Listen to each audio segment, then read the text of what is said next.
கர்த்தருடைய நாம் மகிமைப்படுவதாக. நான் உங்கள் சகோதரி மெஸ்ஸி தவராஜ். கர்த்தர் நமக்கு தருகிற வசனம் உபாகமம் 7:15. கர்த்தர் சகல நோய்களையும் முன்னே விட்டு விளக்குவார். ஆமாங்க, எப்பேற்பட்ட வியாதியாக இருந்தாலும் இன்றைக்கு விளக்குவேன் என்று சொல்லி வாக்களிக்கிறார்.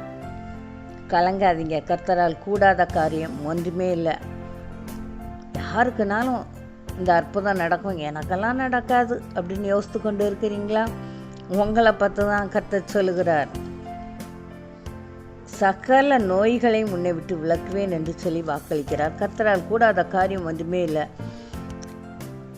அவர் பூமியில் வசித்து வந்த வேளையில் மத்தேயு 14:36 நம்ம வாசிக்கிற போது, அவருடைய வஸ்திரத்தின் ஓரத்தை ஆகிலும் அவர்கள் தொடும்படி உத்தரவாக வேண்டுமென்று அவரை வேண்டிக் கொண்டார்கள். தொட்ட யாவரும் சொஸ்தமானார்கள்னு போட்டிருக்குங்க. ஆமாங்க, அப்படி அவருடைய வஸ்திரத்தில் கூட அவருடைய வல்லமை இருந்திருக்கு, சுகமளிக்கிற வல்லமை இருந்திருக்கு.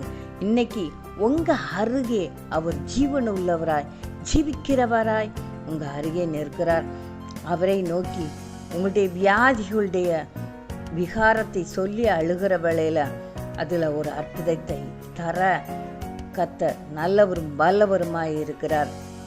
எங்கள் ஆலயத்துக்கு வந்த ஒரு சகோதரி இப்படியாய் சாட்சி சொன்னார்கள். தன்னுடைய 5 வயது மகள் 3 நாட்கள் கண்ணு திறக்காமல் கோமா ஸ்டேஜில் இருந்ததாகவும், தொடர்ந்து துதி செய்த வேளையில் கர்த்தர் 3ஆம் நாள் அந்த மகள் கண் திறக்க கிருபை செய்தார். அப்படிப்பட்ட தேவன் இன்றைக்கு உங்கள் அருகே நின்று உனக்கு என்ன அற்புதம் செய்யணும்னு சொல்லி கேட்டுக்கொண்டு இருக்கிறார்.